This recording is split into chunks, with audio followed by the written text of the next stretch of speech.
Saya ngobrol dengan seorang menteri yang bertanggung jawab terhadap IKN. Dia bilang begini, Rok, ini Jokowi minta progress report. Terus lu ngapain? Ya gue kumpulin menteri-menteri itu. Menteri teknik udah selesai. Rapat di situ. Dia bilang kita sudah selesaikan rapat ini. Presiden menunggu progress report. Sudah kita kirim. Officially sudah terkirim laporan progress report itu. Itu dia bilang, sudah tanya sama peserta rapat. Kita udah kirim ya formalnya. Sekarang di antara kalian, di antara kita, siapa yang percaya IKN itu akan jalan? Ngakak semua tuh. Suatu waktu akan ada menteri yang terangkan itu. Saya nggak mau buka di sini ceritanya. Okay. Disebut aja Rok namanya Rok. Apa? Disebut aja namanya. Ya inisialnya aja gue nggak mau sebut. Oke. Itu satu cerita. Cerita kedua.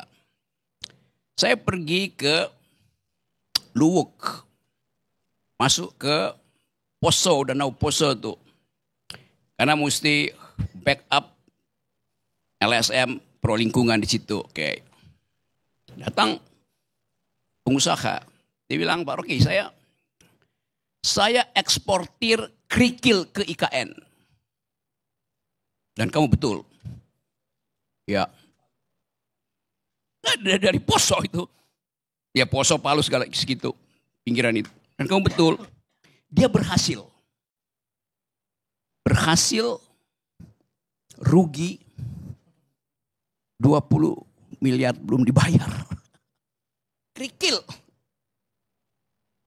Saya kasih aja parsial-parsialnya tadi.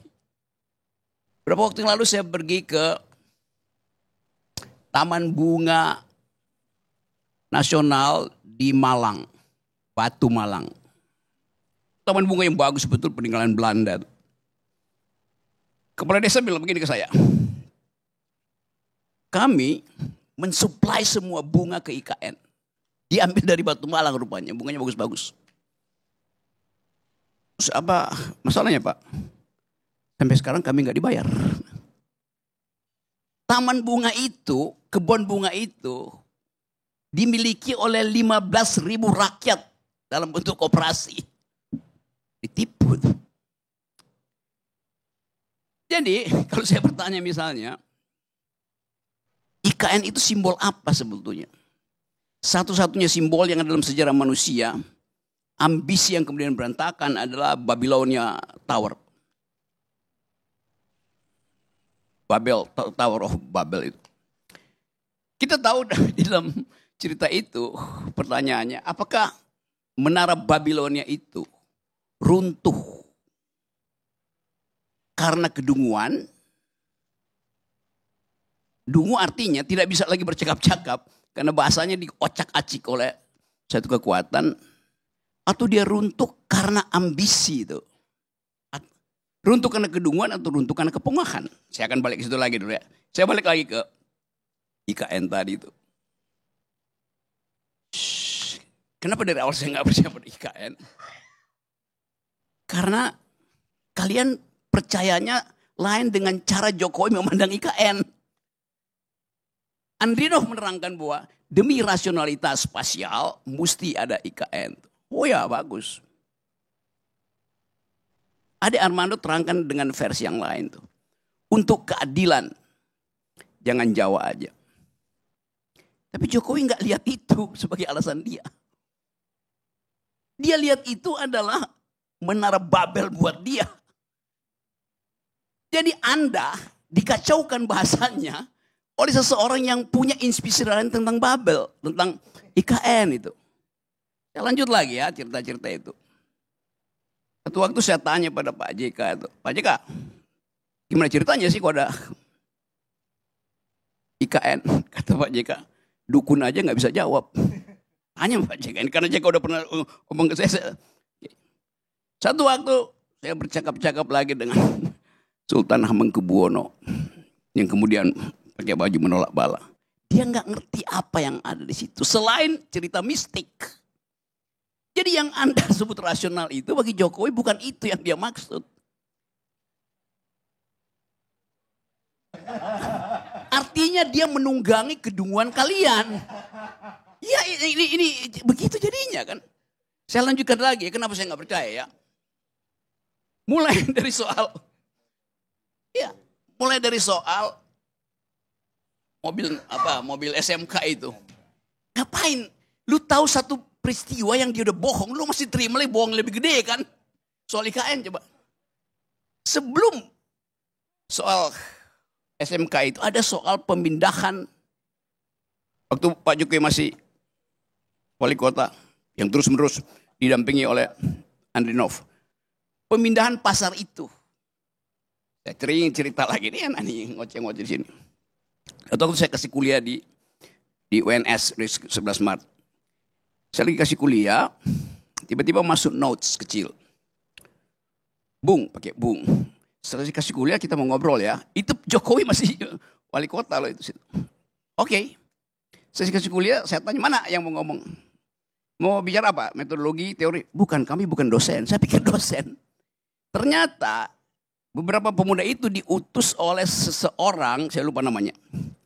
Yang adalah tokoh PKI, ketua pemuda rakyat pada waktu itu. Anggota komite sentral PKI. Masih hidup waktu itu. Namanya apa namanya? Pak Karni tahu ya? Rewang. Nah, ini gue cerita soal Rewang nih. Rewang masih hidup waktu itu, dia mau ketemu saya. Tiba-tiba dia sakit, dia utus anak buahnya, muridnya itu. Jadi kenapa begini, Pak Rewang mau cerita. Gini Bang Rocky, jangan pernah percaya pada Jokowi. Ya. Dia masih hidup waktu itu, kemudian beberapa bulan kemudian dia meninggal tuh Pak Rewang.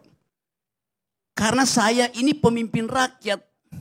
Saya tahu watak rakyat, bahkan rakyat Solo. Rewang yang adalah pemimpin rakyat, bahkan mengatakan Jokowi itu pembohong. Dia bukan rakyat. Kenapa? Jokowi pastikan bahwa pasar itu akan pindah. Dibuat sedemikian rupa, diskusi 1 bulan penuh di depan rumahnya dia itu. Padahal sebetulnya selama dia berdiskusi, oligarki Solo itu udah lakukan namanya under table transaction uang. Yang dia pindah. Jadi udah disogok dulu, Jokowi bilang bikin panjang ya diskusinya. Kira-kira begitu. Cerita 1 bulan kan pers semua Jokowi nego segala macam itu. Dia pastikan bahwa tidak akan ada lubang bolong di Solo. Malam ini lubang, besok pasti tutup. Itu bukan APBD, dia tinggal telepon satu oligarki di situ, tutup selesai. Jadi Anda dari awal, ya kalau saya cerita dari awal mungkin Anda nggak akan. Saya tahu dari awal itu. Jadi sekuensi sepengetahuan saya tentang kebohongan Jokowi itu, begitu IKN dibuat saya ngakak-ngakak, ini pasti nipu.